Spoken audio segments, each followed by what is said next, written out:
as coisas aconteceram que ela seguiu se apaixonando, né? Até que ela foi vítima do sequestro. Ele me mostra a foto que já tinham enviado a ele, que ela já estava sequestrada. Ela já estava vendada nos olhos, amarrada.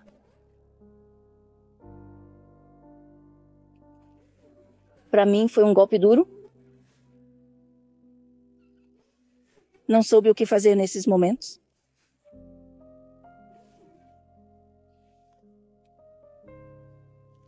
O que eu queria era ver, mesmo que fosse morta, a minha filha, porque já tinham se passado dias, 15 dias aproximadamente de sair do trabalho, não estar bem no trabalho, ficar pensando, ver as fotos dela, sair à tarde para procurá-la e sem sucesso. O velório foi na casa. Eu não via o corpo. Só estava o caixão. E eu não pude me despedir. Mitzi foi encontrada no dia 5 de dezembro. Na verdade, ela estava em estado deplorável após vários dias. Ela foi encontrada em uma lagoa em Mina, México, em Almoloya, estado do México, e tinha muitos ferimentos. Ela foi esfaqueada. Foi muito espancada. Seu corpo estava bastante machucado. E ela só pôde ser reconhecida pelos familiares pelas tatuagens que tinha, porque realmente seu rosto não podia ser identificado. No nosso país, a violência de gênero se tornou a origem de histórias profundamente comoventes. Onde o pior do ser humano pode surgir dos lugares mais próximos, mais cotidianos. Hoje conheceremos a história de Mitzi Rosales Sanches, jovem vítima de sequestro e feminicídio. Com o testemunho da família e apoio das mulheres inquebrantáveis, reconstruiremos a trajetória de luta, dor e busca por justiça deste caso. Meu nome é Guadalupe Sanches Ávila, mãe de Mitzi, que foi sequestrada e acabou sendo vítima de feminicídio. Minha filha era muito alegre, uma garota de 17 anos, muito sorridente. Ela tinha muitos sonhos para realizar. Meu nome é Armando Rosales Hernandes, sou o pai de Mitzi. O relacionamento da Mitzi foi nesses últimos anos. Foi muito legal para mim, foi muito bonito. Por quê? Porque a gente resolveu nossas diferenças e pedimos perdão um ao outro, né? Porque eu nunca pensei que...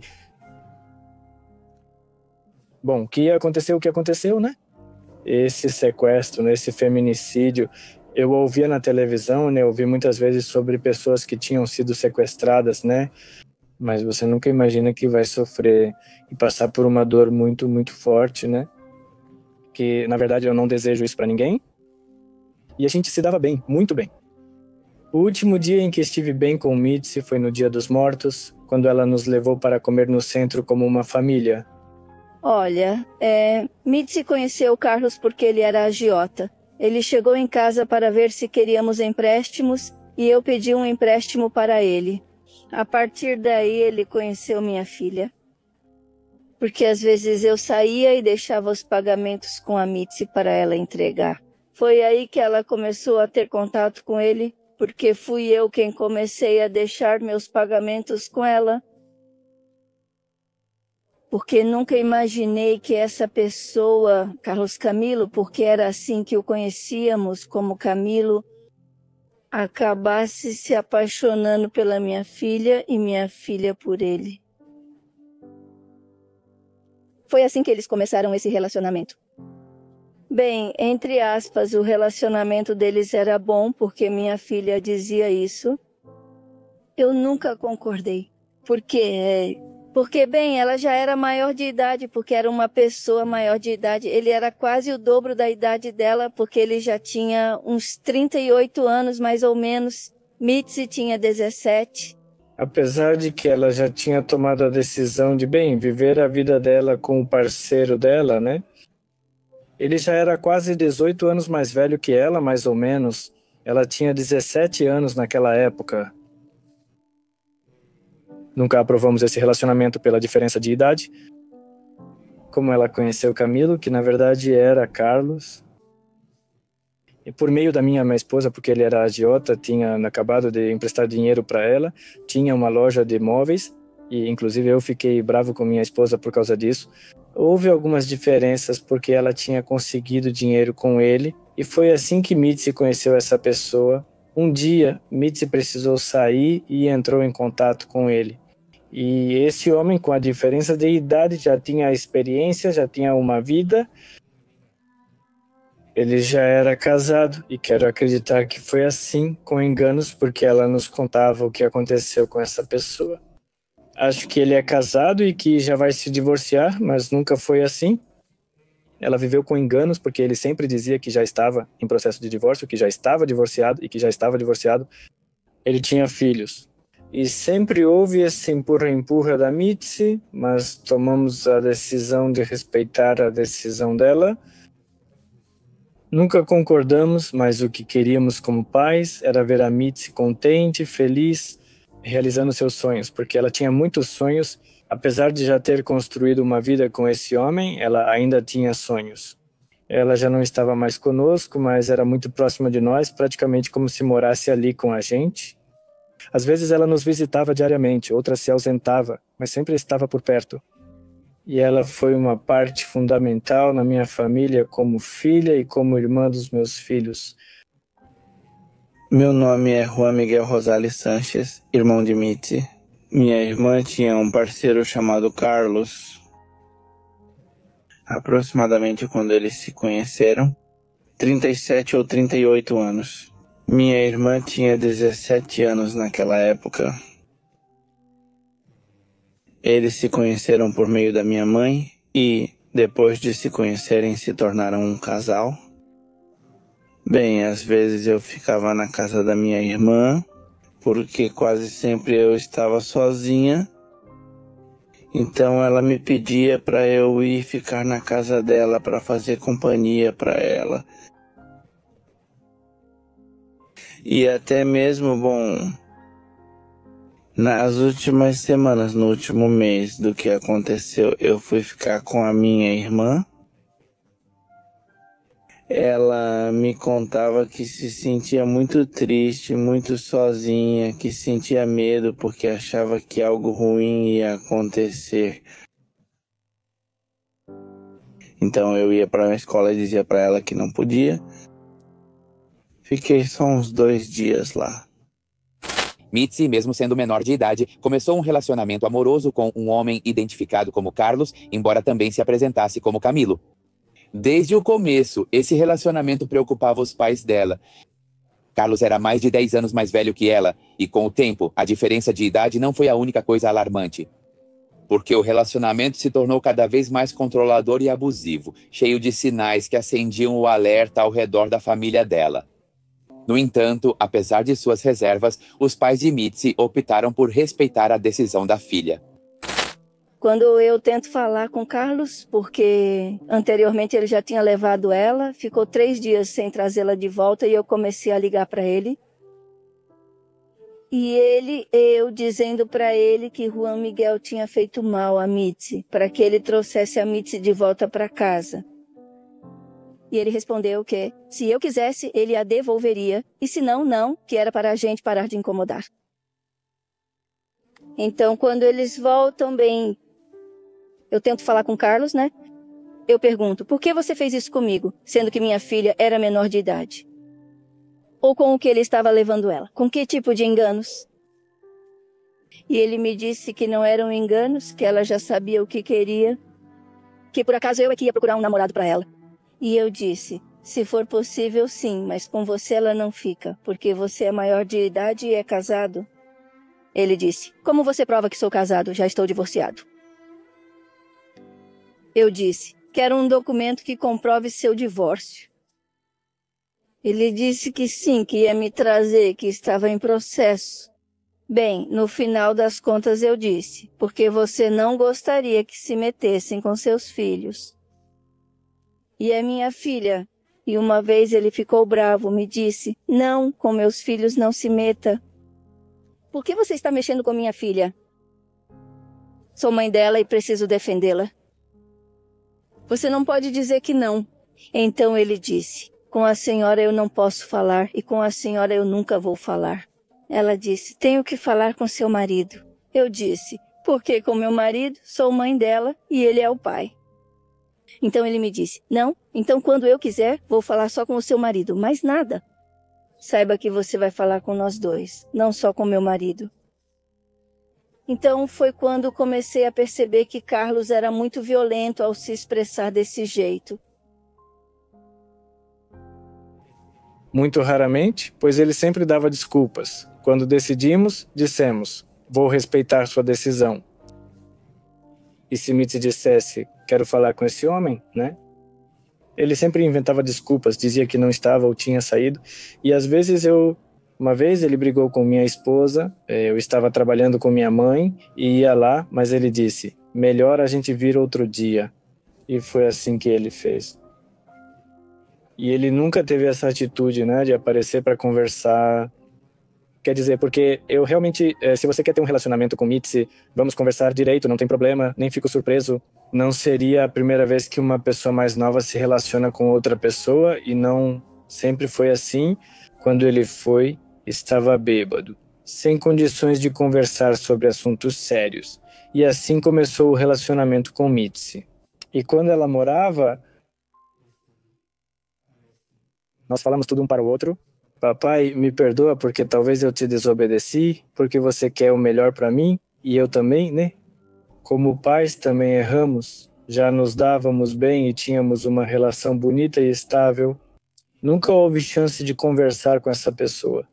Ela construiu sua vida com dedicação, sempre foi trabalhadora desde jovem e tinha sonhos e ilusões. Ela estudava no CEBETS, Centro de Bacharelado Tecnológico Industrial e de Serviços, e queria fazer faculdade para ser quiroprata. Ela entrou, mas não ficou muito. 3 meses depois, esse homem não queria que ela trabalhasse nem realizasse seus sonhos, porque depois ele a tirou de lá. Ela não nos contava, mas para não nos causar problemas, preocupações. Sim, acho que houve uma manipulação, porque às vezes eu via a Helena triste, às vezes preocupada, sabe?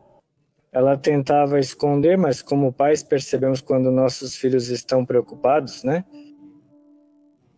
Porque depois de 3 meses que ela quis estudar, de repente ela saiu e não quis mais. Eu perguntei, você não vai mais estudar? Ela disse, não, não vou mais, melhor eu vou trabalhar, vou começar a vender roupas. E ela vendia roupas online, né? Vendia roupas online. Ia muito bem para ela, ia muito bem. Ela já tinha uma carteira de clientes. Ela gostava de se vestir bem, gostava de dançar, gostava muito de dançar. Mas esse homem já não a deixava sair. Uma vez, quando minha esposa me contava que ela reclamou com ele sobre a diferença de idade e dizia, o senhor não vai escolher o namorado dela e se eu quiser, levo ela comigo. Foi o que minha pequena esposa me contou com essas palavras quando eu ia falar com ele. Ele disse, se eu quiser, levo sua filha comigo e o senhor nunca mais a verá. Antes de tudo isso e do que veio depois. Bem, as coisas foram acontecendo. Minha filha foi se apaixonando cada vez mais. Eu repetia para ela que não, porque ele era mais velho. Então, até que ela insistiu. Eu disse, bom, então, se você quer essa vida, pois vá em frente. Não concordo, mas vou aceitar suas decisões, porque não vou concordar com você. Mesmo que você vá com ele, sabendo que ele tem família, porque ele nunca vai deixar a família dele. Ele sempre vai estar, mesmo que ele diga que não, ele sempre vai estar com você. No final das contas, ele sempre a manipulou, sempre a controlava, porque eu sempre disse para Carlos, lembre-se que minha filha é jovem, lembre-se que minha filha é menor de idade e você já é adulto. Você já pensou nisso? Ele confirmou que já falou disso com sua filha? Então, Mitzi sempre gostou de estar arrumada. Por quê? Porque ela trabalhava, como eu comentei desde o início. Ele falava, ela só se arruma para sair comigo. Eu perguntava, por quê? Ela sempre gosta de se arrumar. Ela não gosta de estar desleixada. Ela se arruma por si, com seu dinheiro e conquistas. Isso sempre o incomodava. Apesar dos avisos e do descontentamento dos pais, Mitzi havia decidido levar uma vida independente ao lado do seu parceiro. Eles sobreviviam com o pequeno negócio de roupas que ela administrava com esforço. Mas o que parecia uma entrega de rotina, como tantas outras, se transformou no ponto de ruptura. Um momento que mudaria para sempre o destino dele e de sua família. As coisas aconteceram. Que ela continuou se apaixonando, né? Até que ela foi vítima do sequestro. Minha irmã tinha um negócio, vendia roupas pela internet. E eu ajudava ela a fazer as entregas. Eu ia com ela para entregar. Ela abriu um negócio pela internet, pelo Facebook. Vendia muito bem, estava indo muito bem. Então, como eu via que ela saía muito para fazer as entregas, eu disse para ela não sair mais. Então, ela decidiu abrir um negócio. Mas antes disso, minha filha me disse, mamãe, no dia 17 de novembro, ela me disse que já ia abrir. Bem, para poder mobiliar o negócio, nós começamos a pintar cedo o local onde seria. Ela chega, Mitzi, às 9 da manhã e me disse que ia fazer uma entrega em San Andrés, Coexcontitlán. Às 3 da tarde, Mitzi sai a 1 e depois disso, Mitzi não voltou mais. Ela não voltou mais porque ela tinha planos de voltar depois das 3 da tarde, depois de fazer a entrega. O tempo passou até que chegou aquele momento em que onde começa todo aquele martírio, tudo aquilo para mim foi um inferno.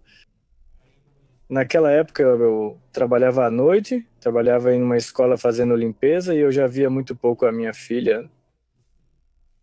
Eu já estava há 2 dias sem vê-la porque eu ia para casa e quando ela via que eu já estava acordando para ir trabalhar, ela me cumprimentava. E naquele dia eu me levantei e estávamos comendo como família. Mitzi tinha ido para casa, aquela parte que ela ia fazer, estava entregando seus pedidos. Naquela época, eu só ouvi que tinham ligado para ela por causa do pedido. Eu não ouvi mais a Mitzi nem a vi novamente. Eu a tinha visto 2 dias antes. Meu filho perguntava o que eu entrego e dizia que já tinha ido. E novamente ele diz, eu já vim desse pedido, não estavam as pessoas para quem eu ia entregar. E então Mitzi voltou e disse, mas eu vou voltar de novo porque esqueci o celular, e voltou novamente.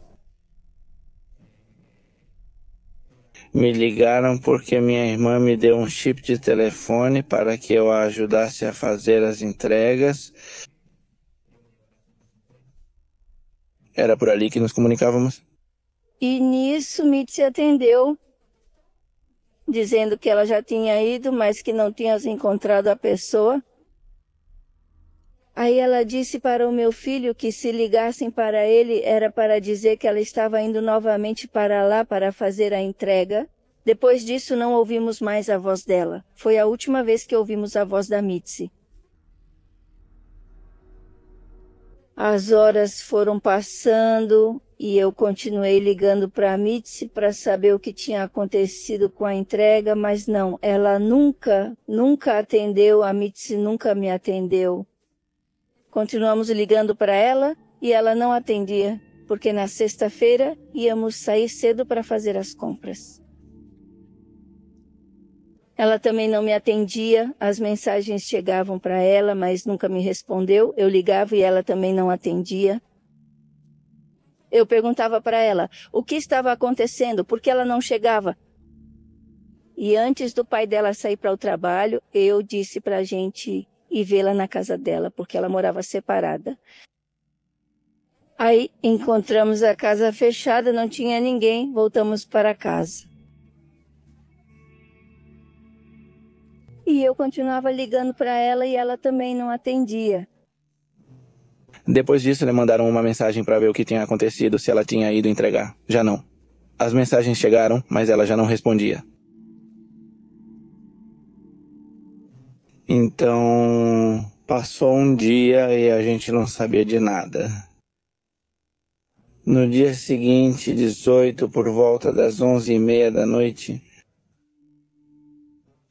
minha mãe me acorda e diz para eu acompanhá-la para procurar minha irmã com o namorado dela, porque ela ainda não tinha chegado em casa. Nisso, meu marido me diz: talvez o Camilo a levou para fazer compras. E eu disse: tomara, né, que ele tenha levado ela para comprar, porque está estranho. Então deu 7, 8 da noite, e mesmo assim ela não me respondia. Nisso já era mais ou menos 11 da noite, 11h30. Minha irmã, uma das minhas irmãs, me perguntou se eu sabia o número da Mitzi e do Juan para que eu passasse para ela. Digo ao meu filho: não dá para eles, pois já tem. E aí minha irmã me fala: ei, a Mitzi não está? A menina, porque ela chamava de menina. A menina não está com você? Eu disse: a menina? Como assim a menina? Não. Aconteceu o que ela disse.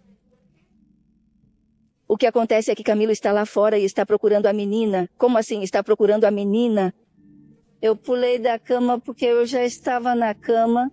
E eu saí e fui perguntar para Camilo o que estava acontecendo. E ele me perguntou se eu sabia onde estava Mitzi. E eu perguntei por quê. Ele deveria saber, já que era o parceiro dela. Ele tinha que saber onde estava Mitzi. Ele disse: não, é que saí na quinta e fui para a cidade. E eu disse para ela que nos veríamos aqui em casa quando eu chegasse na sexta-feira, mas ela não está. Eu digo: ué, como assim ela não está?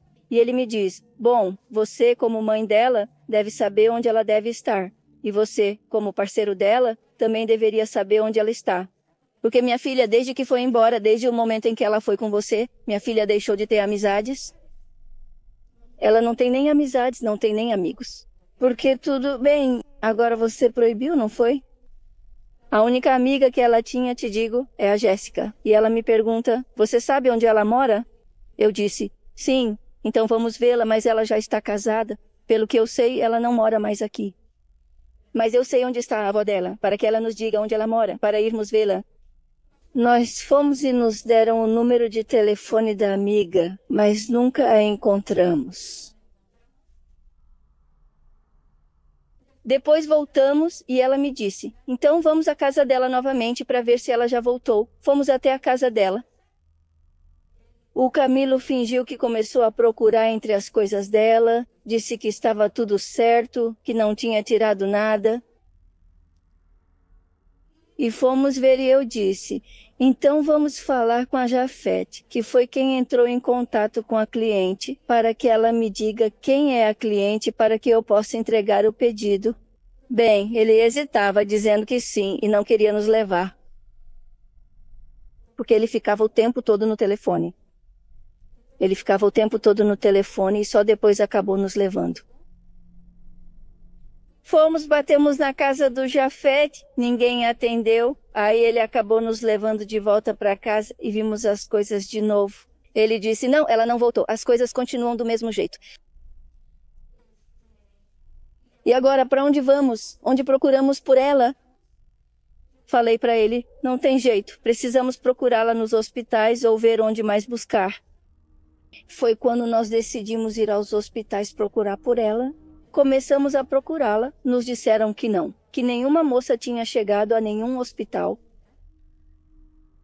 Depois de terminarmos de percorrer os hospitais, fomos para outro local.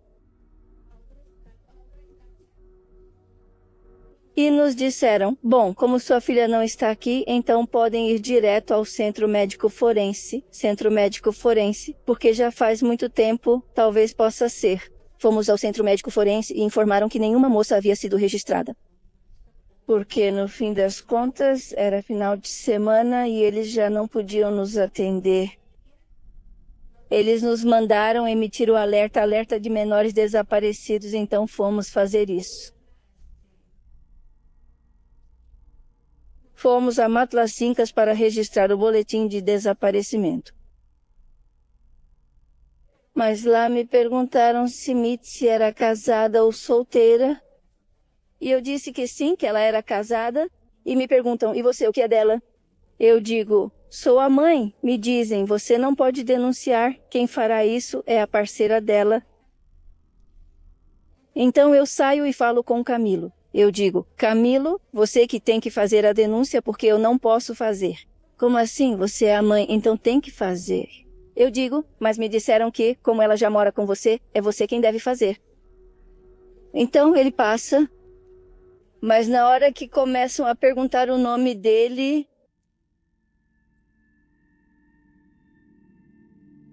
a idade, data de nascimento, Carlos não sabia nada sobre ela, nem a data de nascimento, nem a idade dela.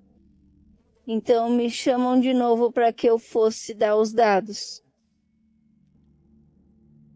Subo e já começam a perguntar meus dados, passo as informações. Mas então ele ficou conversando lá com as pessoas.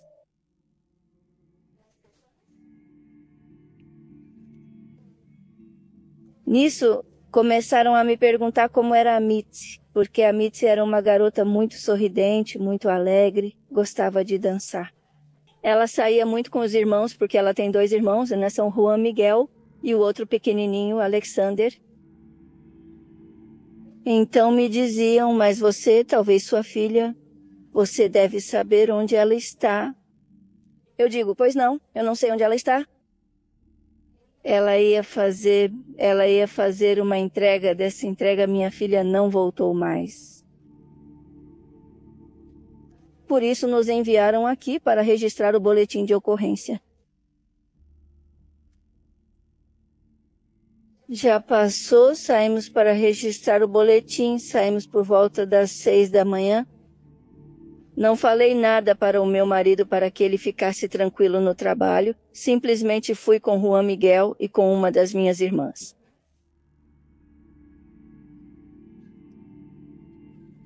Ainda é muito difícil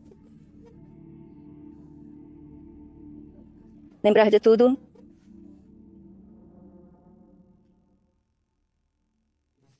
Naquela tarde eu fui embora preocupado, né? Eu já tinha um pressentimento, quer dizer, eu tinha um pressentimento, mas não sabia.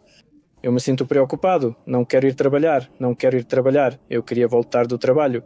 Eu estava no ônibus, estava pensando, minha filha não está, quer dizer, não a vi, não sei. Mas você nunca pensa que vai acontecer alguma coisa. Pois é algo muito doloroso, muito doloroso.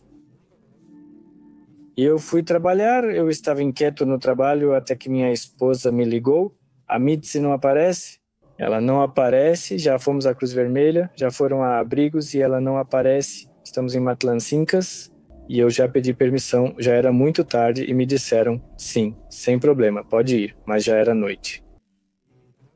Eu trabalhava ali no centro de Toluca, a umas 10 quadras mais ou menos. E eu pensei, como é que eu vou agora? É de madrugada, eu vou esperar enquanto eles estão lá.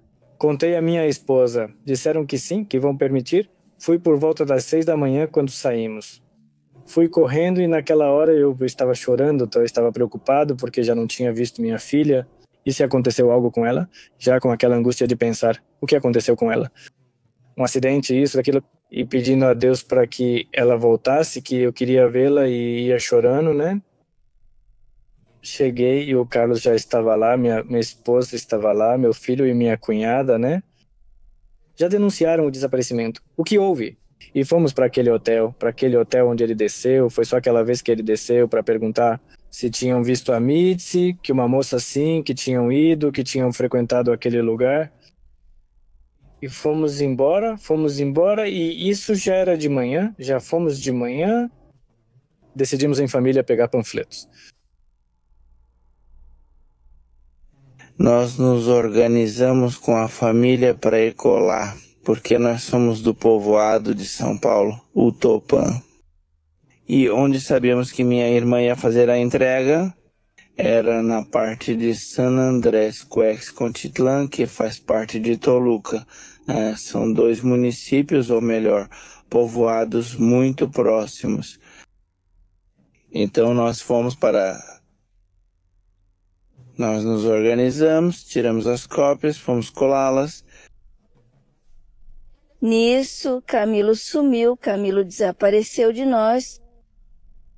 Ele nos deixou sozinhos.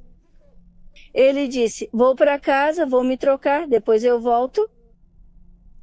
Ele volta e me diz, bem, temos que fazer, diferentes grupos e precisamos criar um grupo para que possamos nos comunicar sobre onde estamos por qualquer coisa. Sim, quando ele voltou, meu marido e eu fomos em direção ao cemitério de San Andrés e ele também foi conosco. Ele me disse, sabe de uma coisa? Me dê alguns panfletos. Ele foi na frente. Não demorou mais de 5 ou 10 minutos. Quando Camilo volta e assovia para o carro, ele me diz, pergunta o que houve. Ele me diz, já parem de bater, já a encontrei. Como assim? Sério? Onde ela está? Ou com quem ela está? O que por um momento parecia um alívio para o tormento, acabou sendo o início de um inferno no qual a família de Mitzi ainda vive até hoje. Carlos sabia onde Mitzi estava porque a mantinham sequestrada. E o que aconteceu? O que aconteceu? Tem boas notícias que ela já apareceu, mas quando eu disse já apareceu, se foi como um alívio. Quando vi a foto dela sequestrada, começou um verdadeiro calvário, um inferno, pensei. Como minha filha foi sequestrada? Ela já estava amarrada com os olhos vendados e minha esposa ficou muito mal. E eu disse para ela, calma, calma. E nós ficamos em choque. Ele já me mostra a foto que já tinham mandado para ele. Que ela já estava sequestrada, já estava vendada nos olhos. Amarrada.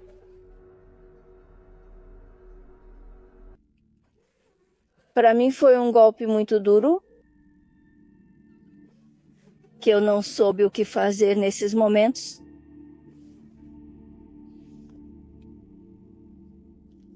Agarrei Camilo pelas costas, agarrei ele pelos cabelos e disse, me entrega minha filha. Ele me disse, calma, eu vou fazer todo o possível para que ela volte para nós. Porque ela é o amor da minha vida e eu vou fazer de tudo para tê-la de volta. Então avisei meus familiares que estávamos em um ponto de encontro no Bodega Aurrera de San Andrés. Fomos para lá. E chegando lá, dei a notícia sobre minha filha, de como ela estava.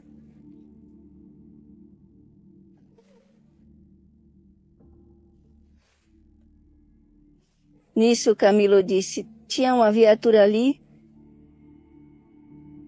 Ele disse, acalmem sua irmã.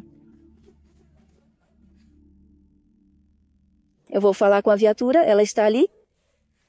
Mas antes disso não é para fazer nada. Ele disse, eu mesma vou falar com eles. Ele foi, conversou com eles. Nós fomos para casa, porque na mensagem que tinham dado para ele, pediam $1 milhão.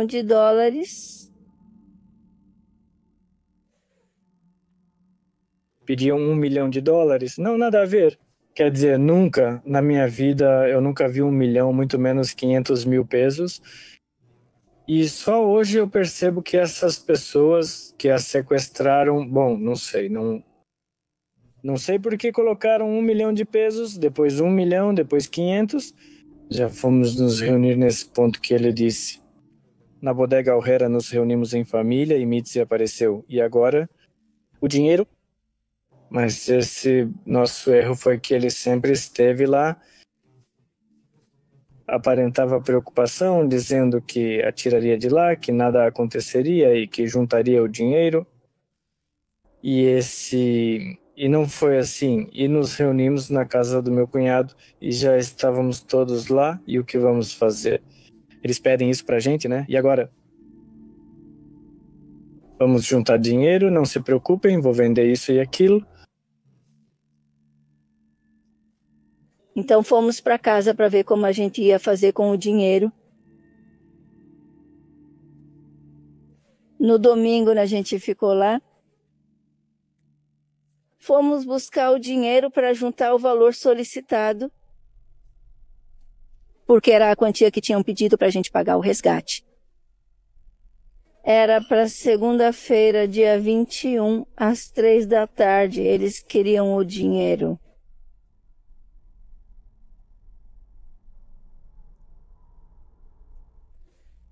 Não conseguimos juntar todo o dinheiro, porque diziam para Camilo, sempre foi com Camilo. Nunca mencionaram a gente como os pais dele. Sempre mencionavam a família do Camilo. Se você não nos der o dinheiro, vamos pegar sua esposa Janete, seu filho José Eduardo ou sua irmã Laura. Eles mencionavam toda a família dele. Achei estranho porque era a família dele toda. Eu pensava, por que só falam da família dele e não citam a nossa? Eu dizia para ele, fala que você quer falar com ela, pede para passar ela para você. Ele dizia, não, é que não deixam. Digo, mas se estão pedindo o resgate para você, acho que eles têm que deixar você falar sim. Eles têm que te dar pelo menos isso, né? Como a gente vê nos filmes, eles têm que deixar você falar com ela. Pois não. Então pediam para que ela fizesse a entrega. Tinha que ser feito por um dos filhos dela. Porque se não fosse o filho dela que fizesse, iam matar um deles. Então, ele falando, né, liga para o filho dela, porque ele sempre estava com as mensagens, né? Nunca foi por ligação, tudo era por mensagem. Ele fala com o filho dela chorando e diz, filho, me perdoa, já te coloquei nesse problema. Mas eles pedem que seja você quem entregue o dinheiro. E você vai entregar em San Andrés, no módulo. Então, meus sobrinhos quiseram segui-lo. Ele nunca quis que ninguém o acompanhasse, porque perguntaram se podiam acompanhá-lo. Para entregar o resgate, ele disse que não, que ele iria sozinho. Então, meus sobrinhos saíram pela outra porta, mas nunca o alcançaram. Porque ele estava de moto, mas nunca o pegaram. Já está voltando para casa. E ele nos diz, pronto, já entregaram o resgate, agora é só esperar. Esperamos a tarde, a noite, a madrugada, amanhecemos e esse dia nunca chegou. Só chegou uma mensagem, falávamos, pressione eles, faça algo. Foi só uma mensagem que disseram para ele que sim, que iam entregar para ele. Foi a única mensagem, mas não foi assim. Então, nós entre o desespero e o que vamos fazer, não entregaram para a gente. O tempo passou e a que horas vão entregar para a gente? Se o dinheiro já foi dado? Foi dado às 3 da tarde. Já eram 5 horas. Pois não nos chamavam e não nos diziam onde iriam nos entregar. Então eu perguntava para Camilo, já está tarde, a que horas vão nos entregar? Onde vão deixar para a gente? Ele disse, esperem, temos que esperar. Talvez o que essas pessoas estão fazendo é esperar escurecer para que ninguém perceba ou onde vão deixar para a gente.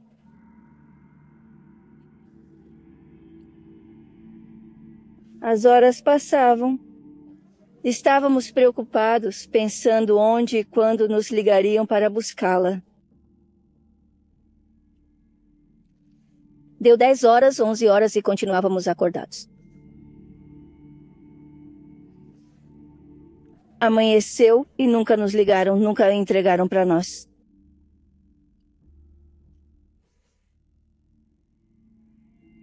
Nós dizíamos: o que fazemos? Temos que continuar procurando porque não a devolvem para nós. Ele disse: prometo que vou trazê-la de volta. Eu conheço muita gente e vou entrar em contato com essas pessoas para que nos ajudem a procurá-la. Ele nunca fez isso.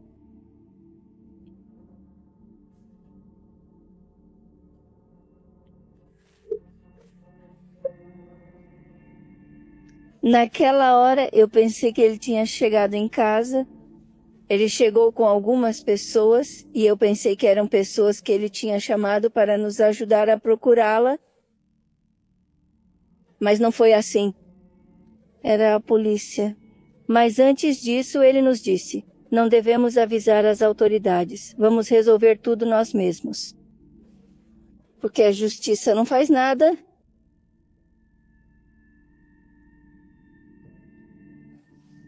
A polícia começa a perguntar se a gente sabia de alguma coisa. Falei com eles e começamos a conversar. Comecei a contar para eles, mas eu falei para eles, né, sabe? Mas também tem mensagens. Já enviaram uma foto comprovando o sequestro dela. Como assim? Eu disse: sim. Eles dizem: já estou vindo com o Camilo da casa.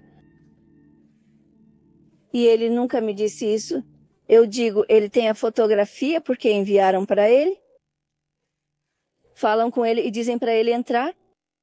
Então minha esposa acabou falando, porque escapou dela dizer: é que já houve um sequestro. Ele disse: como assim, um sequestro? No caminho, Carlos nunca nos disse nada. Nunca nos disse que já havia um sequestro. Fomos à casa dele e ele nunca mencionou. Esse homem ficou irritado e eu nem podia reclamar com minha esposa, pois já tínhamos combinado algo. Quando eles já tinham feito a denúncia, eu ainda estava vindo do trabalho e foi aí que eu os encontrei. E ele ficou irritado e percebemos essa irritação como quem diz: senhora, já tínhamos combinado algo, né? Então, novamente, tivemos que voltar para Matlacinca em direção aos desaparecidos. Sim, isso é um sequestro, isso já é um sequestro, porque não foi dito. Quer dizer, já nem podíamos reclamar nada naquele momento e ele foi fazer a denúncia, mas ali não ia ser. Nos disseram que ali já era na promotoria, então disseram de novo para ele: por que não fez a denúncia? Eu queria que a gente resolvesse as coisas por fora. Porque pensamos em não expor a Mitzi e eu argumentava essas coisas. Então fomos até a promotoria e lá na promotoria nos disseram para fazermos a denúncia. Mas por que a denúncia não foi feita? Porque nos disseram que Carlos tinha que ficar lá protegido, não é? Por causa das ligações. Ele não quis, ele se opôs porque ele disse: quem vai fazer o pagamento? Vocês têm o dinheiro, têm a quantia? Não, é que não tem, ou seja, essa parte econômica a gente não tinha, nós não tínhamos os recursos. E ele dizia: eu posso mexer com meus carros, com isso, com aquilo, com minhas cobranças e tal, e ele não quis ficar. Então ficamos, pois não tínhamos de onde tirar. Eles pedem muito dinheiro, de onde a gente vai tirar? A gente vive de dia em dia e conversamos com ele e estão dizendo que você tem que ficar. Quer dizer, eu não posso ficar. Bom, se eu ficar, aí vocês se virem como puderem. Eu não mexo um dedo. Vocês vão pagar o resgate e eu não vou poder mexer no dinheiro que eu tenho, o dos meus negócios. E ficamos entre a cruz e a espada. Então, como melhor que ele não fique, que nos apoie, que isso e aquilo. Seguíamos do mesmo jeito procurando por ela. Foram 17 dias procurando, depois que o dinheiro foi entregue. sempre saímos para procurá-la com o nosso grupo. Porque todos os dias saíamos cedo. Ele sempre perguntava onde estão, por onde andam. A gente dizia para ele.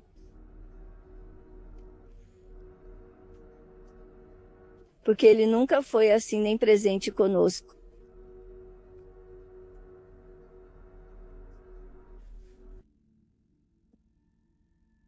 Nós decidimos fazer uma marcha. Fizemos uma marcha no dia 27. Fizemos a marcha, saímos de São Paulo em direção a Santo André novamente.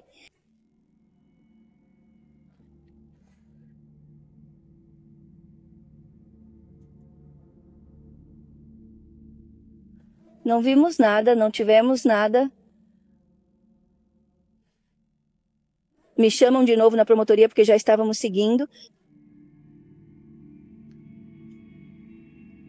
Mas antes disso, também me chamavam para ir a cada 3 dias ao Centro Médico Forense, para ver quando chegavam os cadáveres e não era ela.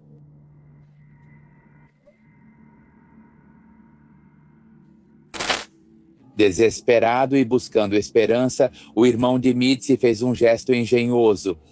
Ele lembrou que ambos usavam o mesmo celular para o negócio de roupas ao qual ele tinha acesso. Ao verificar a última localização do dispositivo, ele não imaginava que o que encontraria não seria uma pista, mas sim uma verdade brutal sobre os sequestradores de sua irmã. Até que um dia, enquanto nos organizávamos para ver o que faríamos no dia seguinte, peço emprestado um computador para um dos meus primos.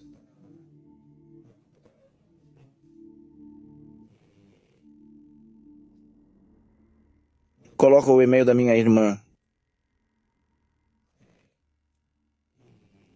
E daí eu tento, rastrei a localização dela na última localização. E do último dia nos levou a uma casa que era dos filhos do casal da Mitzi.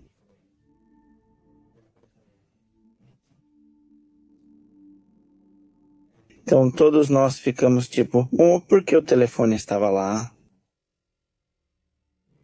Meu filho e minha cunhada começaram a buscar informações sobre o e-mail dela. Não entendo muito de tecnologia, mas é sobre o e-mail e localização do celular dela, onde tinha sido a última vez que Mitzi tinha usado o celular dela. Ele, naquela época, minha cunhada e meu filho começam a, por meio do computador, a rastrear essa localização. E realmente aponta para o lugar onde Carlos estava. Então, ali morava o filho dele. Ele faz cara de surpresa e pergunta, como está aí? Ele parecia que ia se irritar, mas não, ficamos assim. Como assim? Está aqui a localização? Quer dizer, qual era a localização? Já houve 2 buscas onde os advogados das mulheres incansáveis já estavam tomando providências sobre o assunto, onde em uma das buscas foi com meu filho. Foram ver e não encontraram nada, onde diziam que havia luzes em cima, e na segunda vez, quando a promotoria já foi ver, fizeram a busca, também não encontraram nada, não acharam nada. Sem sucesso? Eu, sinceramente, não acreditava na justiça, porque quando nós encontramos a localização da minha filha, onde meu filho encontrou, ele entrou no e-mail dela e achou a localização. E aparece na casa. Eu não sabia que era a casa do filho dela. Só que ele, surpreso, ele estava lá, Carlos estava com a gente e disse... Ah, caramba, ele disse, essa casa é minha. Depois perguntou, onde fica esse lugar? Ele disse, essa casa é minha e do meu filho. Ele disse, peraí, vai que vão jogar ela lá e vão me culpar. Eu disse, e por que iriam te culpar? Se não tem relação, não é culpado. Ele disse, a casa é minha e do meu filho. Ele disse, vamos ver. Começou a olhar. Ele ficou surpreso e nos disse, sabem de uma coisa? Peguem o que tiverem e vamos. Ele disse: vamos lá. Ele disse: porque agora sim vamos nos deparar com... Porque foi isso que ele disse. Vamos nos deparar com o diabo, vamos ver quem ganha. Foi o que ele disse. Não fomos naquele momento, mas sim avisamos as autoridades de sequestro. Eles chegaram na casa e nos levaram para irmos até o endereço onde foi dada a localização. Eles foram fazer a busca, mas não encontramos nada. Por quê? Porque nos disseram que já tinham feito uma limpeza total na casa. Bem, eu não conseguia entender, porque supostamente o filho do Carlos morava lá. Quando uma pessoa mora em um lugar, você não deixa tudo totalmente limpo e nem fica sem móveis. Quando nós fomos, já não tinha mais nada, nem móveis, nem nada. Então começou a ficar suspeito para mim, porque quando viemos da primeira vez tinha coisas e agora já não tem mais nada. Aconteceu. Eu acreditem em mim que com toda essa esperança, com toda essa fé de que eu fosse encontrar minha filha lá, que ela estivesse lá, eu levava um lençolzinho para cobrir minha filha. Eu disse: vou cobrir minha filha porque ela deve estar com muito frio. Quando o lençol ficou nos meus braços, porque não encontramos ninguém. Eu duvidei da promotoria porque achei que eles não estavam fazendo o trabalho deles. Eu disse que não voltaria a acreditar, porque a gente confia que eles possam nos ajudar, mas, no entanto, não. Eu pedi ajuda para a Associação de Mulheres Inquebrantáveis para que me apoiassem. E agradeço infinitamente a Deus por ter colocado a doutora Esmeralda de Luna no meu caminho, porque através dela e da fundação me ajudaram. Foi nesse momento crítico que entrou em cena um novo ator-chave na busca por justiça, a Associação Mulheres Inquebrantáveis. Esse coletivo formado por mulheres organizadas e solidárias se tornou um pilar fundamental para o avanço do caso e, finalmente, para a captura dos responsáveis. Meu nome é Esmeralda de Luna, presidenta e fundadora da Aliança Internacional de Mulheres Inquebrantáveis. Ela chega porque Reina, uma funcionária daqui da sua servidora, é tia da Mitzi. Então eu me lembro que eu estava em uma turnê fora do México e me avisaram que a sobrinha dela tinha desaparecido. O que eu digo é, entrem em contato com o departamento jurídico, que neste caso é Cervantes e Associados. Eu disse para entrarem em contato com os advogados para que eles fossem dando o acompanhamento. Mas recebo outra ligação da Helena e ela me diz: olha, por favor, é urgente. Estou com a Lupita, que você ajude ela. Eu disse: claro que sim. Em alguns dias chego ao México e resolvemos o caso diretamente. Mas naquele momento eu tentei, mesmo estando fora do México, tentei fazer com que, nesse caso, o departamento jurídico já estivesse presente, que estivesse vendo de que maneira poderíamos ir orientando a família. Naquela época, os dias foram passando. E quando eu já volto para o México, então nos dedicamos a me atualizar e saber que, na verdade, a garota ainda estava desaparecida. E mais ainda, somos vizinhos. Eu também moro em São Pablo Alto Pan. E não só tive que lidar com esse caso, há vários casos. Quero te dizer que em Toluca temos um duplo alerta de gênero. E algo que eu sempre digo, o que não se nomeia não existe. E muitas vezes se acredita que em uma delegação como São Pablo Alto Pan não existem feminicídios, não existem sequestros, não existem desaparecimentos forçados. E claro que existem, e existem tanto que há muitas famílias que estão passando por isso. E no momento em que aconteceu o caso da Mitzi, de verdade acreditamos que tudo ia acontecer de uma forma em que ela seria encontrada com vida, mas no final o desfecho foi aterrorizante. Fomos a uma passeata com o objetivo de que, se alguém a tivesse visto, que nos ajudasse a encontrá-la. Nesse dia, alguns meios de comunicação também foram lá, onde vimos que ainda não tinham encontrado a Mitzi, mas ainda não a tinham entregue para nós. E dizíamos: hoje é a minha vez de pedir que nos ajudem, que esse lado humano nos apoiasse a encontrar a Mitzi. Foi feito ali no centro de San Andrés. Meu filho também levava o seu... Eu me lembro do cartaz dele. Ele ainda tinha 6 anos, meu filho estava no jardim de infância, e vê-lo caminhando em protesto para que encontrássemos a Mitzi e voltamos.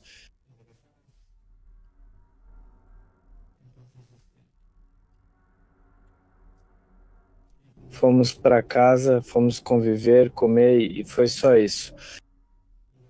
Na segunda-feira, eu e minha esposa fomos à promotoria, nos chamaram da promotoria e já voltando à noite ouvimos essas notícias no rádio de que tinham encontrado uma mulher de cerca de 40 anos, diziam. Mas as características não coincidiam com Mitzi. Ela estava usando um moletom azul. Na verdade, na foto do sequestro, ela aparece com um moletom azul e uma calça legging camuflada. Eles me ligam dizendo que queriam me ver no dia seguinte, na terça-feira, às 14h. Depois me dizem: sabe de uma coisa? Venha mais cedo, vai ser ao meio-dia. Sim. Na terça-feira de manhã me ligam e me dizem: sabe de uma coisa? A doutora vai te atender de uma vez, melhor às 10 da manhã, venha já para não te fazer esperar mais tempo. Eu fui, minha irmã Miriam me acompanhou. Cheguei, vi os policiais, toda vez que eu ia, eles me acompanhavam, mas nunca levavam documentos. Dessa vez, um homem e uma mulher eles levaram documentos.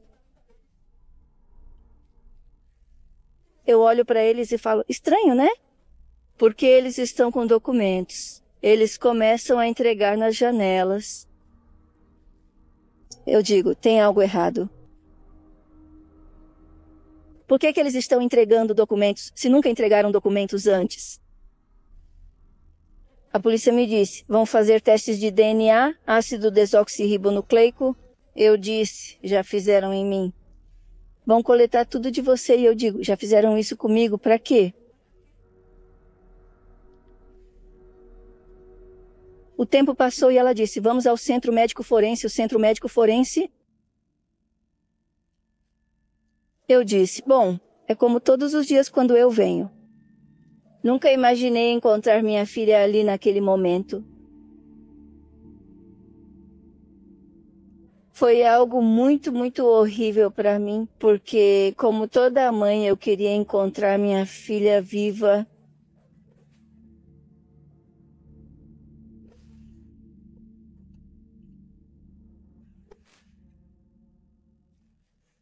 Não estava lá quem iria nos mostrar ela para reconhecê-la. Eles me mostram as fotografias e começam a me dizer: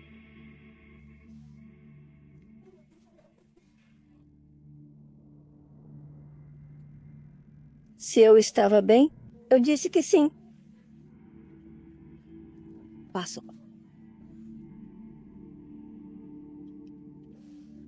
Pois a minha surpresa foi que era a minha filha,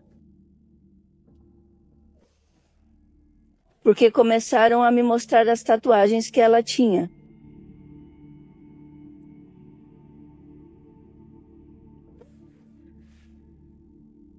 Para mim, o mundo desabou.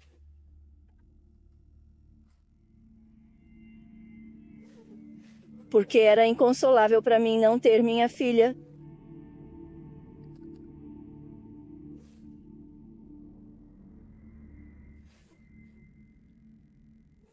Ela era minha única filha. Com meus 2 filhos, ela era minha maior ilusão, meu maior desejo. Essa princesa que vem depois.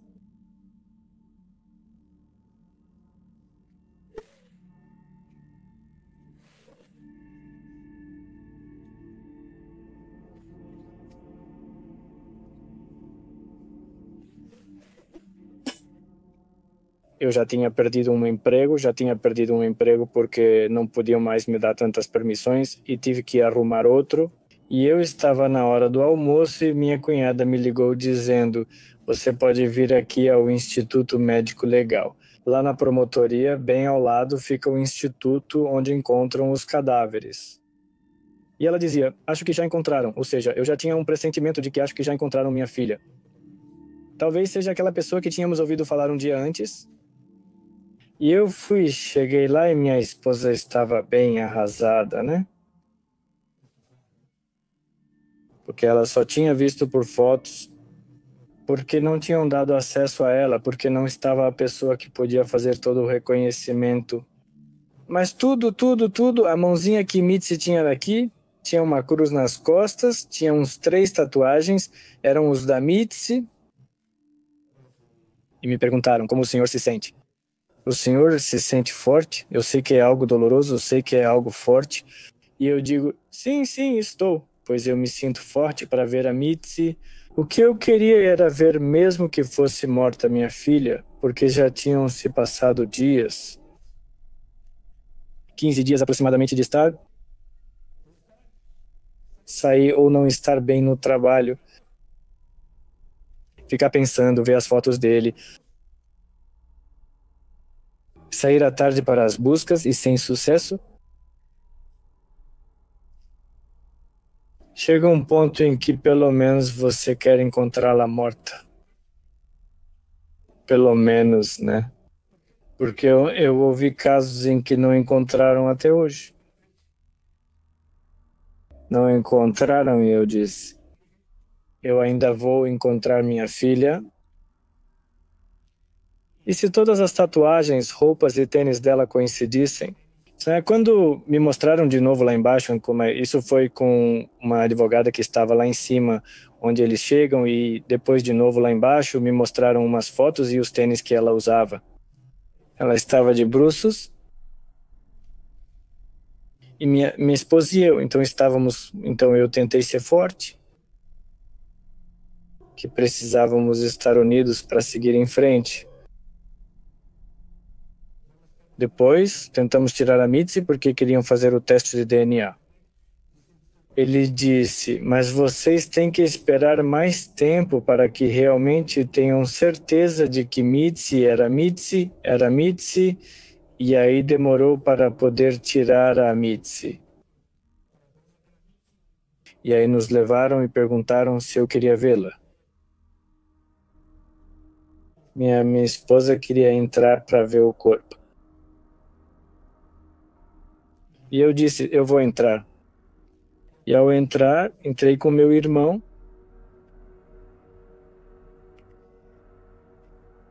Ao ver a Mitzi assim, uma menina bonita, minha filha era muito bonita. Ao vê-la desfigurada, o mato já tinha corroído o rostinho dela. Eu senti um choque que quase desmaiei naquele momento. Não desmaiei, mas senti algo tão forte que saí dali. E fomos para casa, saímos de lá, meu irmão foi comigo na carroça. Acho que nesse processo, sim, quero dizer que tentamos estar presentes em todos os sentidos, tanto na área jurídica, mas também nessa parte humana, nessa parte do acompanhamento. No momento em que eu tive que estar presente no dia do enterro da Mitzi, eu via uma família desolada. Eu vi uma criança, porque me lembro muito bem justamente do Alexander, uma criança que não parava de sofrer, que andava com o coração partido e você via os pais totalmente destruídos. Mas naquele momento eu percebi muitas outras coisas que...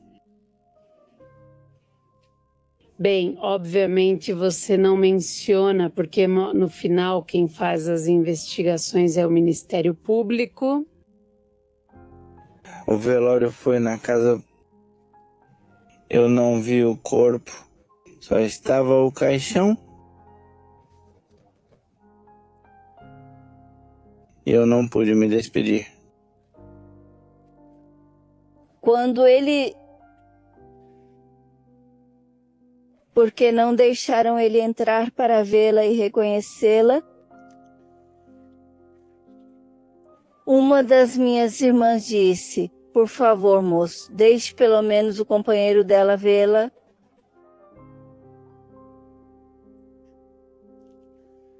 Quando abriram o caixão para ele vê-la, ele soltou um grito de dor.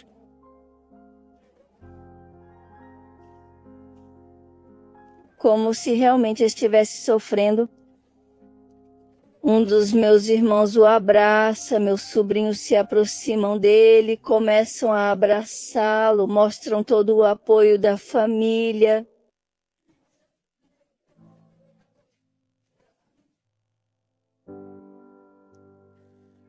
Ninguém mais pôde ver o corpo da minha filha. Nós o abraçamos e eu falei, não, ele está sofrendo. Mas depois as mesmas pessoas nos disseram, essas pessoas, os familiares delas estavam lá, no velório, estavam lá.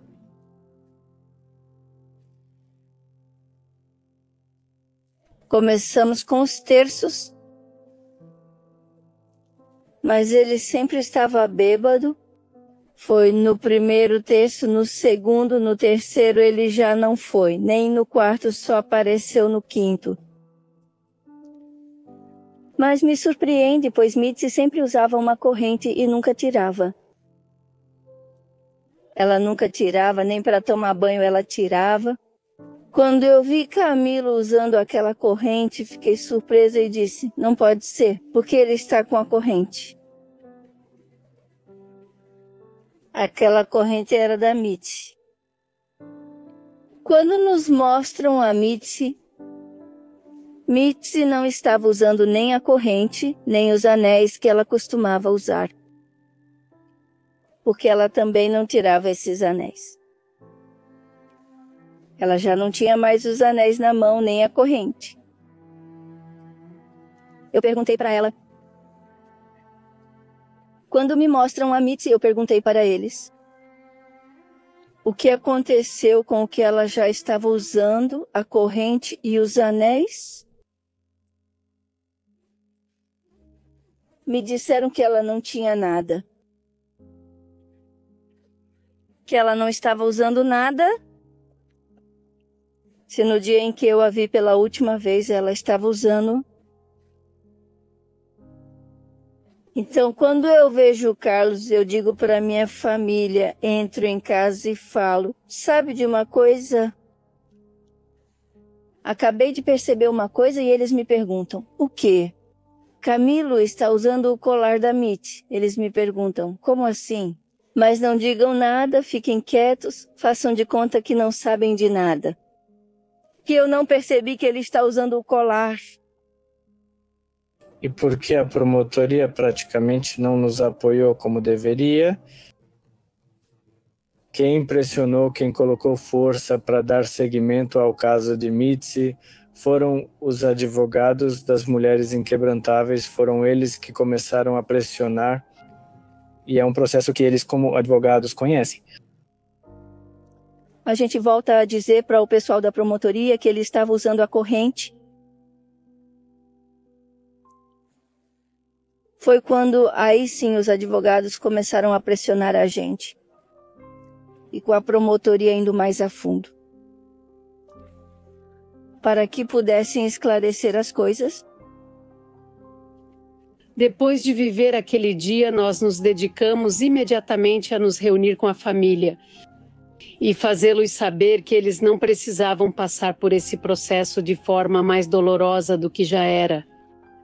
Naquele momento, era necessário que eles dessem procuração aos advogados para que conduzissem todo o processo investigativo. E foi assim? Foi assim, e quero dizer a vocês que, através da associação, continuamos dando acompanhamento às mulheres vítimas de violência. Neste caso, vítimas secundárias e terciárias, que neste caso são as famílias que ficam ou os filhos que ficam justamente nos casos de feminicídio, e que justamente através da associação continuamos construindo pontes e seguimos gerenciando esses vínculos para que hoje os casos possam ser esclarecidos. E, acima de tudo, também a prevenção.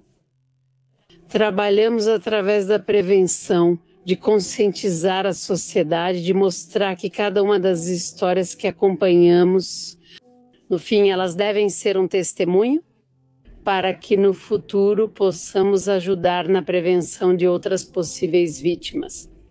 Com o coração partido e uma suspeita crescente, essa família só precisava de alguém que os defendesse.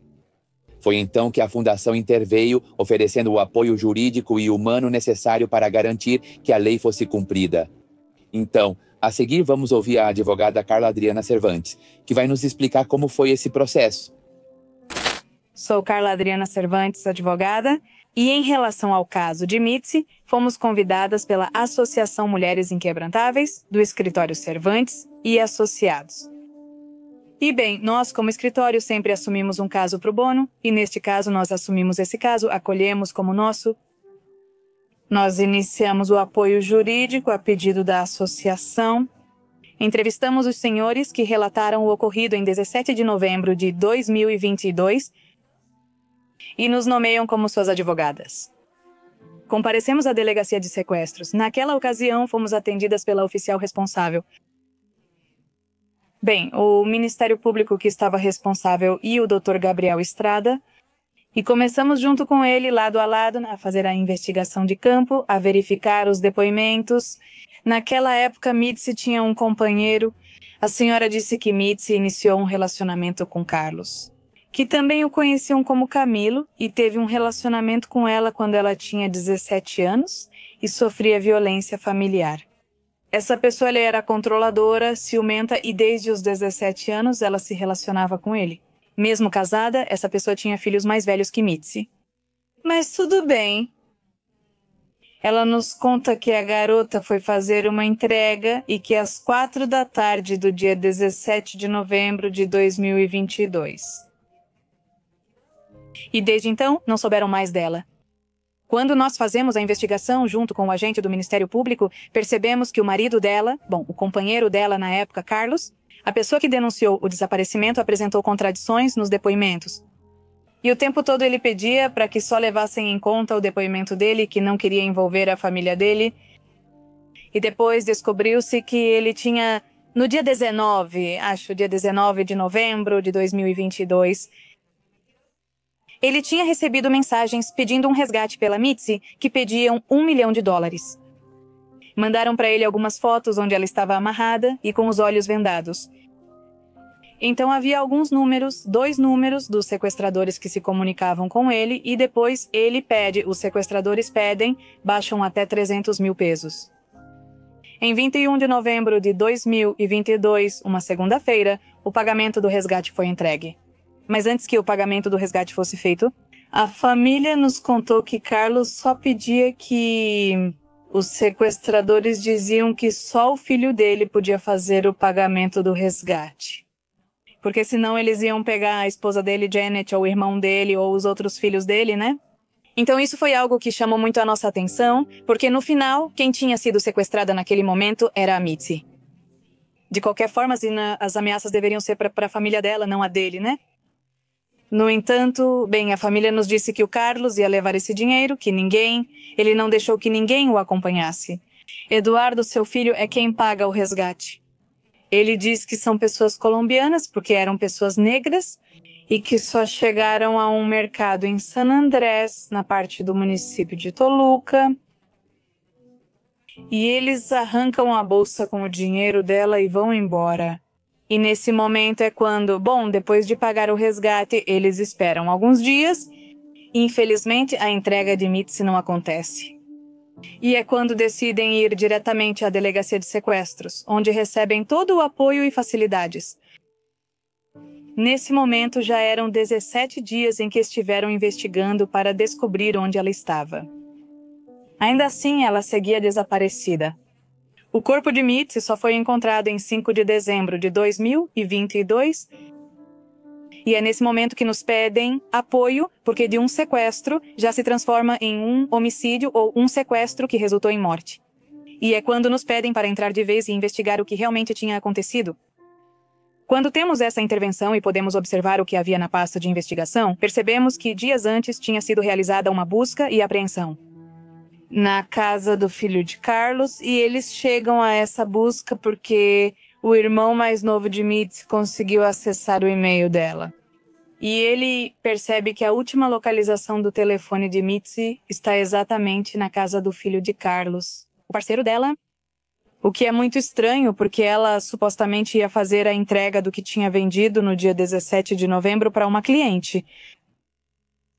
Após todas as investigações realizadas, Carlos declarou que, como seu parceiro, ele foi a última pessoa a vê-la. Que ele viu quando ela foi em direção ao módulo da polícia de San Andrés Contitlán, em Toluca, e que essa foi a última vez que a viu e que ele disse ter ido para a cidade do México. Mas, ao analisarmos a investigação com as geolocalizações, ficou claro que ele nunca saiu e esteve todo o tempo em Toluca. Entre San Pablo Autopan, San Cristóbal Huichochitlán e San Andrés Huescuautitlán. E que ele nunca esteve na cidade do México. Essa foi a primeira contradição dele que achamos suspeita. A segunda é que as mensagens do resgate dela, do sequestro, sempre tentavam se passar por colombianos, porque diziam parcerita, etc, etc. Além disso, apenas ameaçavam dizendo que se ela avisasse as autoridades, a família dele sofreria as consequências. Então, ele sempre pedia para a família da Mezi que não envolvessem a polícia, que não chamassem nenhum tipo de autoridade. E a investigação avança, não? Ela se dedica à investigação de campo. Na verdade, o promotor, naquela época, era Dante Manuel Carnica Encarnación, que foi um promotor que nos apoiou muito, porque todas as linhas de investigação foram esgotadas a partir do momento em que nós entramos. E aí percebemos que nas comunicações havia 3 envolvidos. O primeiro era o parceiro da Mitzi, que falou com os sequestradores um dia antes do sequestro. Na verdade, horas antes, de madrugada, na meia-noite. O filho do Carlos, que sempre teve comunicação da mesma forma, antes, durante e depois, com os números dos sequestradores. E um terceiro envolvido, que é algo que nos chamou muito a atenção, é que era um número desconhecido, mas quando as investigações foram feitas, percebe-se que esse número estava registrado nas forças do Exército. No fim, descobriu-se que era Alexis Arellano, alguém inativo no Exército mexicano. E depois de toda a investigação, percebe-se que Alexis era um dos melhores amigos de Eduardo. Mitzi foi encontrada no dia 5 de dezembro. A verdade é que ela estava em um estado muito deplorável, já tinham se passado muitos dias. Ela foi achada em uma lagoa em Mina, México, Almoloya, estado do México. E, bem, ela tinha muitos ferimentos, foi esfaqueada, muito agredida, seu corpo estava bastante machucado. E ela só pôde ser reconhecida pelos familiares, pelas tatuagens que tinha, porque realmente seu rosto não pôde ser identificado. Depois da conclusão do inquérito, foi constatado que 3 pessoas estavam envolvidas. E já havia plena certeza sobre esses números, a quem pertenciam e onde estavam localizados. A partir do período após o Natal de 2022, foram emitidos os mandados de prisão e primeiro o Sr. Carlos foi detido e depois o Eduardo. Eles foram detidos em 26 de dezembro de 2022 e o processo começou. Comparecemos, foi emitida a ordem de vinculação e eles foram submetidos ao processo. Após alguns dias, nos primeiros dias de janeiro, o terceiro envolvido foi detido, que é um militar, assim ele é conhecido dentro do processo. E então eles são submetidos ao processo, que é um processo bem árduo, A verdade é que sim, é muito pesado para as pessoas, para as vítimas, mas nós, como advogadas, tentamos evitar que elas compareçam, tanto para que sua dor não seja aumentada e para que não sejam revitimizadas, e também para que não tenham que reviver isso todos os dias. Sabemos que é difícil. Acompanhamos o processo delas até que, após quase 1 ano, saiu a sentença. No mês de dezembro, foi dada uma sentença condenatória contra os 3. Depois de todo um processo legal, onde foram apresentadas provas tanto pelo Ministério Público quanto pelas defesas deles. E, bom, nós tivemos uma sentença satisfatória porque conseguimos uma pena muito alta, a máxima, 140 anos, que foi imposta a cada um deles. E, bom, depois disso, evidentemente as pessoas recorreram, usaram outro recurso, que é um direito delas, e felizmente foi confirmado. Toda vez que houve um excelente trabalho de investigação por parte da promotoria, claro, nós tivemos conhecimento de como, de acordo com eles, foi o que aconteceu. E essa foi uma declaração que eles fizeram não de maneira oficial dentro do processo, mas sim em conversas. Antes de serem levados ao centro preventivo, o pessoal da promotoria fazia perguntas para eles. Ou seja, realmente me conta o que aconteceu, seja honesto e nos conte o que aconteceu. E ele disse, bom, na verdade, tudo isso foi planejado porque Eduardo tinha muita raiva da Mitzi. Pelo fato de que o pai dele era casado e que tinha batido na mãe dele, que a machucou, e que Eduardo queria se livrar dela. E supostamente a Alexis disse, sabe de uma coisa? É melhor conseguirmos dinheiro do que apenas matá-la. Eles planejaram o sequestro dela, que já estava pronto 1 mês antes. Era o que diziam, mas infelizmente no dia em que iam pegá-la, segundo eles, ela vinha em uma moto com o irmãozinho dela. O irmão dela, 1 ou 2 anos mais novo, não lembro direito. Eles não fizeram nada porque disseram que o problema era só com ela, não com ele. Bem, em uma das entregas em que acompanhei minha irmã, estavam nos seguindo, porque ela me disse, olha, estão nos seguindo, porque eu era quem dirigia a motoneta em que fazíamos as entregas. Ela me disse, não se assuste, mas estão nos seguindo. Então vai um pouco mais rápido, não olhando pelos espelhos, realmente estavam nos seguindo. Eles nos seguiram por um bom tempo. E bom, na verdade os advogados nos contaram que eles já tinham planejado isso 1 mês antes.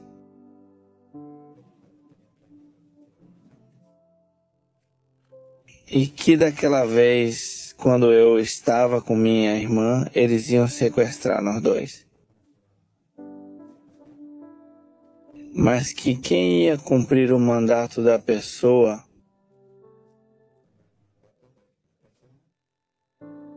disse que não, que o acordo era só com minha irmã e que já era algo planejado. Isso é o que conseguimos saber, mas é extraoficial porque na verdade eles não declararam isso. Quando declararam ao juiz que era seu direito, sempre negaram participação. Na verdade, por serem muito unidos, Eduardo e Alexis, que eram melhores amigos, eles se separaram tanto que até contrataram advogados diferentes. Alexis afirmava não ter relação com isso. Conhecia Eduardo, mas não eram amigos. E todas as investigações, até mesmo o lugar onde ela ficou em cativeiro, essa Mitzi, era em um estabelecimento. E, de acordo com as investigações feitas pelo Ministério Público, a senhora que alugou o estabelecimento para o Eduardo e para o Alexis, ela foi depor e confirmou que sim. De fato, as fotos onde aparecia essa garota sequestrada era o local, o piso e a cor dela. Ela pediu o local, pois eles alugaram para ela por 1 semana e disseram que só precisavam guardar algumas coisas. Mas os vizinhos diziam que ouviam barulhos, que ouviam uma mulher gritando, então ela ficou com medo e disse, sabe de uma coisa? Me devolve meu local. Eles devolvem o local para ela e é assim que vão embora, eles desocupam o local à noite, o que é bem muito estranho de madrugada. Carlos entra na parte da investigação porque ele tem comunicação direta com Alexis quando ele declarou pela primeira vez ao Ministério Público sobre o sequestro. E perguntam para ele com quem você tinha contato, com quem você se relacionava, etc. Ele sempre diz que não sabe, que ele não sabe. A esposa dele não se dá bem com o filho dele, Eduardo. E que a família de Eduardo e o seu círculo, por assim dizer, seus amigos, etc., não tem comunicação com Mitzi. Mas com a investigação, percebe-se que Eduardo, seu filho, Carlos e Alexis realmente tiveram comunicação dias antes, durante o sequestro e depois do sequestro. Inclusive, as localizações deles são idênticas no período do sequestro e depois que encontram o corpo de Mitzi. Quando ele declara diante do juiz, ele diz que não conhece Alexis, que ele não sabe de Alexis. Ele disse que era amigo do filho, mas nunca falou ou se comunicou com ele, o que contradiz os registros de chamadas e geolocalização. Que ele sim teve comunicação com ele, inclusive há ligações com ele às 4h05, que são minutos depois do sequestro. As sequelas da violência de gênero não acabam com o ato para vítimas secundárias como mães, pais e irmãos. A dor é profunda e constante. Curar um trauma dessa magnitude é um processo árduo, especialmente quando, ao mesmo tempo, se trava uma batalha interminável para obter justiça. E então, essa parte de dizer a eles que a dor é inevitável,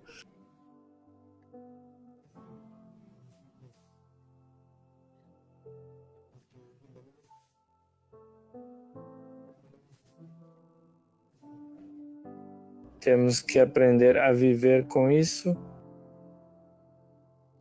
e dar a eles como experiência de vida que isso é doloroso, mas que todas essas pessoas que sofreram, que não fiquem mais caladas, que precisam denunciar, que precisam falar, que precisam, para que isso acabe, né? Porque hoje fui eu e continuam acontecendo feminicídios, continuam acontecendo sequestros e não param.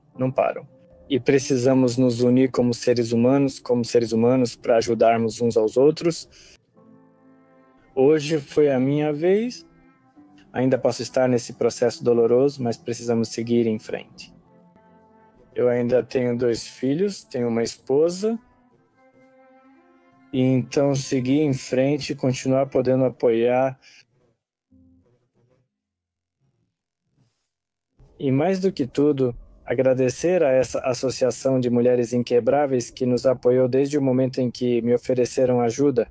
Sem nada, sem pedir nada em troca, simplesmente esse lado humano de ajudar outro ser humano.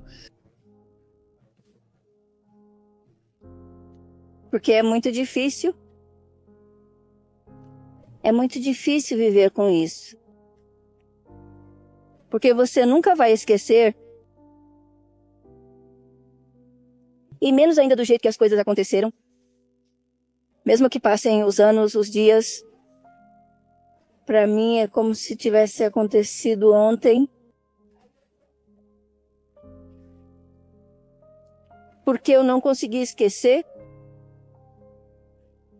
E eu nunca vou esquecer. Ela sempre vai estar comigo. Sim, eu estive ausente dos meus filhos.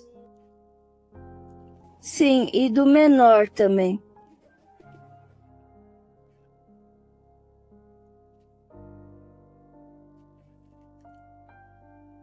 Porque eu era uma mãe carinhosa. Eu me tornei uma mãe brava. Sem vontade de rir. Embora eu também gostasse de música. Bem, agora não é mais a mesma coisa.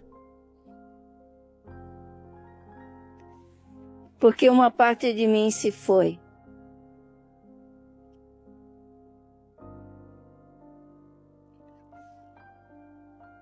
E é muito difícil, porque mesmo assim, mesmo que você faça terapia, não é tão fácil. A partir daí, sofro de ansiedade e crises nervosas.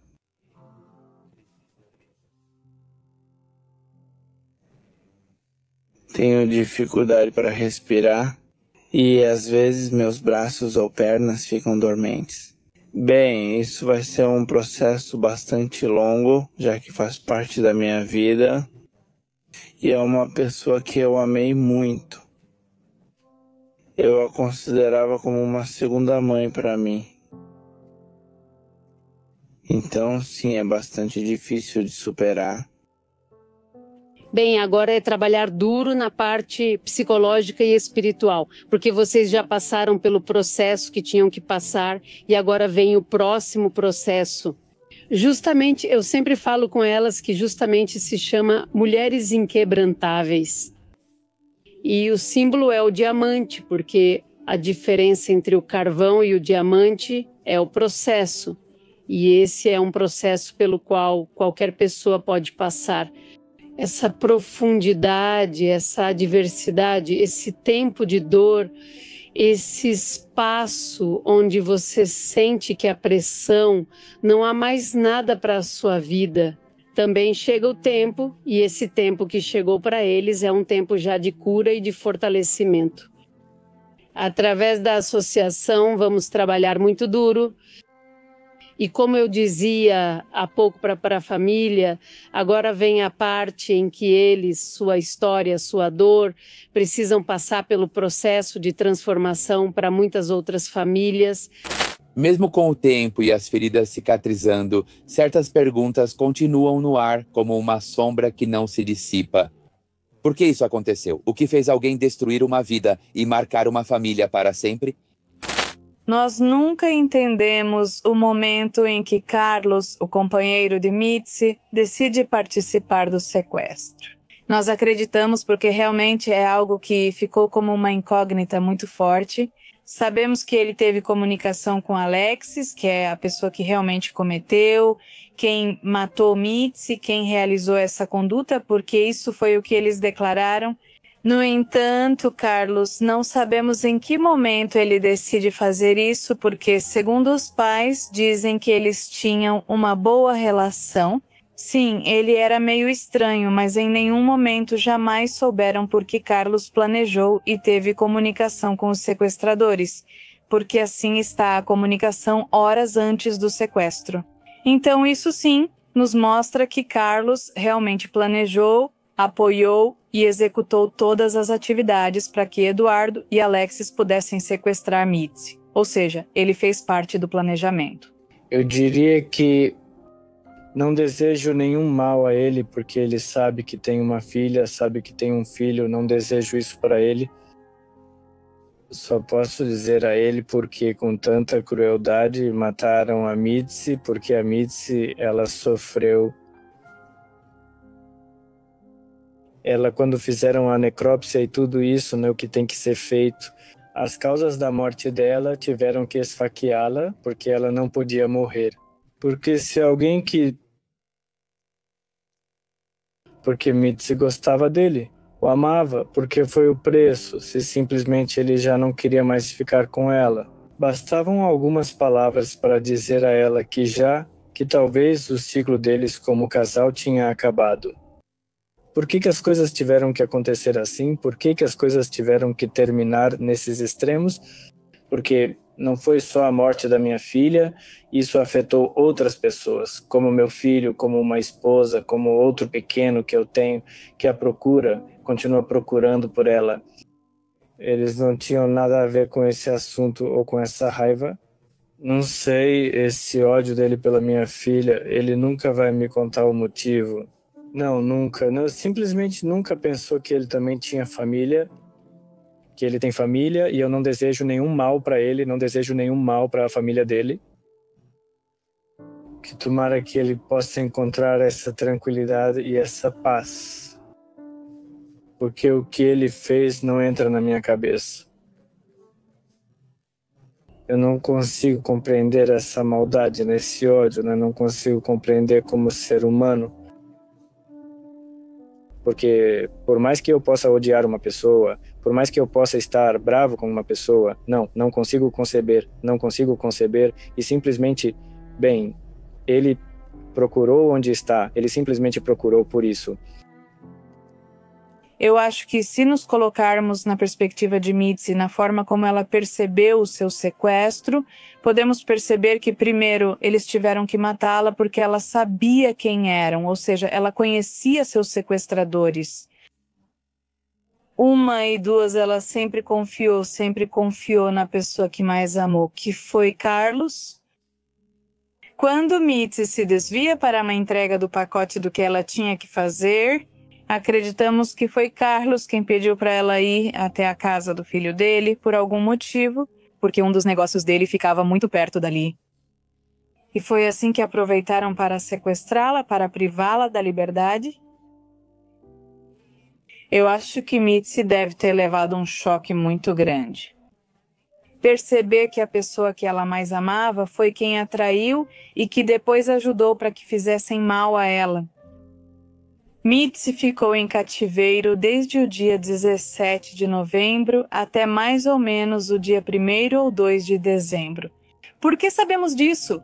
Porque, de acordo com a autópsia, ela foi encontrada no dia 5 de dezembro e, de acordo com os dados que ela tinha sobre o estado tão avançado de decomposição, o médico que realizou a necropsia dela nos disse que ela tinha um intervalo mais ou menos do tempo em que a morte havia acontecido, entre 3 a 4 dias atrás, de 3 a 6 dias.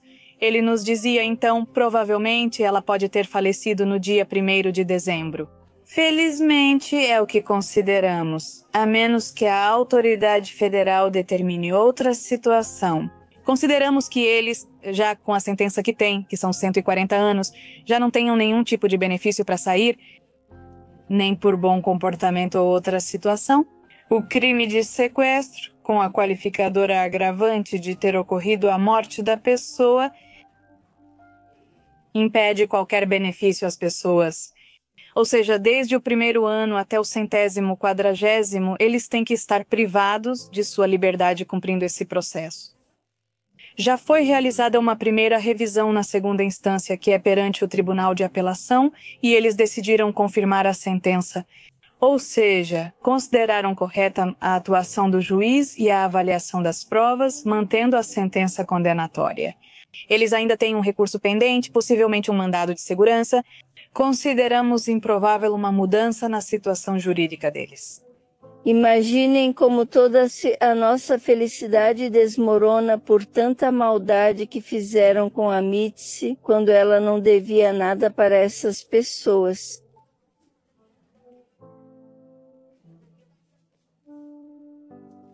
Ou porque foram tão cruéis com ela. Ao causar tanta dor e tantos dias de sofrimento,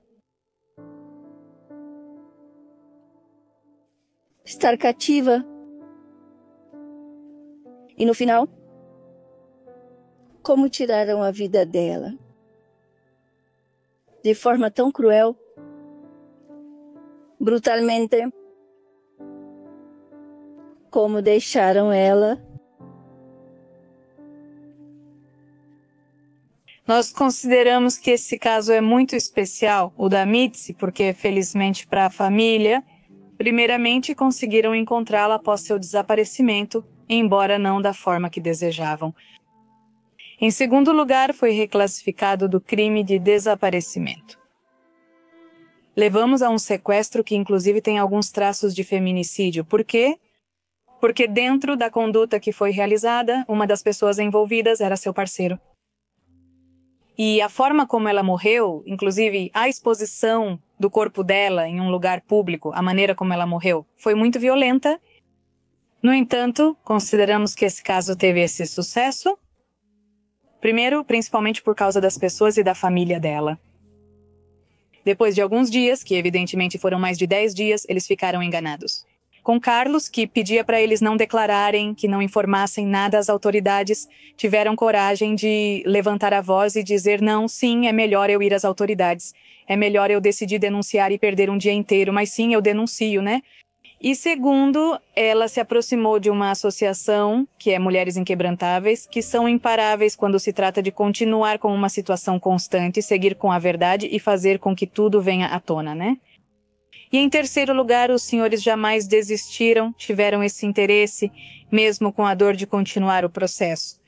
Foi um processo muito longo, ele levou quase 1 ano até o julgamento, e quase 1 ano, na verdade mais de 1 ano, para que fosse proferida a sentença. E outra situação que acho que, de certa forma, é muito triste, é que as pessoas tenham que recorrer a advogados particulares, nesse caso assessores jurídicos, que, embora seja verdade, nós não cobramos absolutamente nada, nenhum centavo por parte da associação e por parte do escritório, porque vimos o caso pro bono, ou seja, não cobramos. Mas é triste porque se as pessoas não têm esse apoio de um advogado que conheça do assunto e que possa estar lá todos os dias, se não for todos os dias, pelo menos estar acompanhando, pelo menos uma vez por semana, indo ver como está o processo. Se precisa de algo, levar documentos ou de um perito, todas essas situações. Que na maioria, ou em mais de 90% dos casos, as pessoas estão sozinhas, não podem contratar um advogado que possa acompanhar o seu processo. Vale lembrar que, infelizmente, a Procuradoria de Justiça, por meio das promotorias, está sobrecarregada em número. Então, muitas vezes não dão a atenção que deveriam. E, nesse caso, bom, considero que um dos sucessos foi que a promotoria fez um bom trabalho em equipe, junto com os assessores jurídicos, que em todo momento estivemos atentos ao processo para poder esclarecer o ocorrido. Acho que, como uma reflexão sobre esse tipo de caso, infelizmente, nesse assunto, o se não existe, e eu sei disso.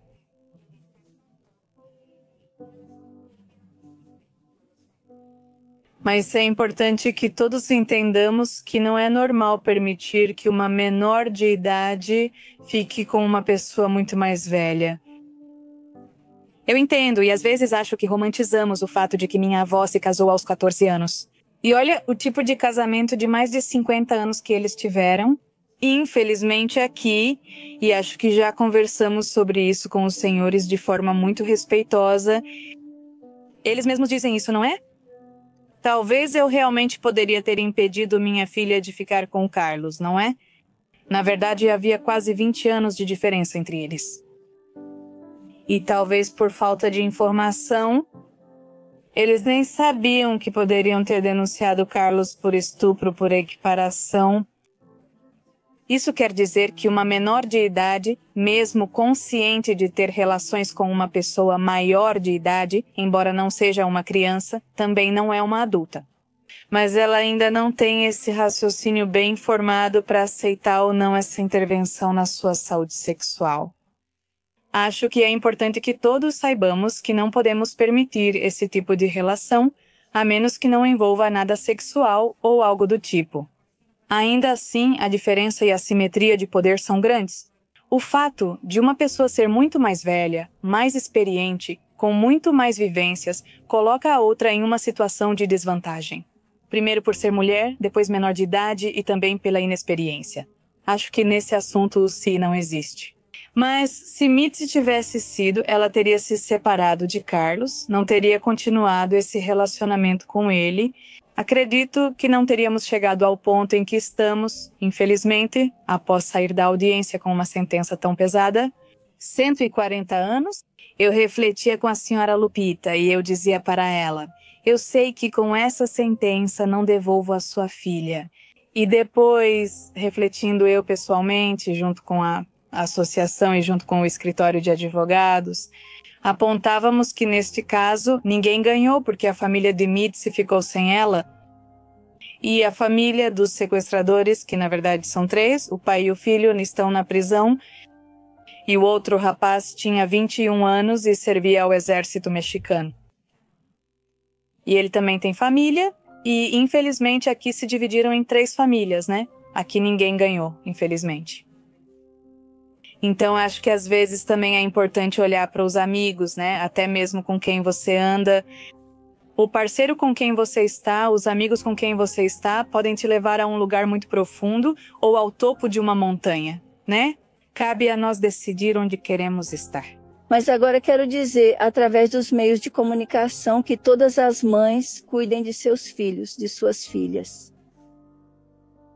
Porque todos correm perigo. Para que possam entendê-los, possam compreendê-los.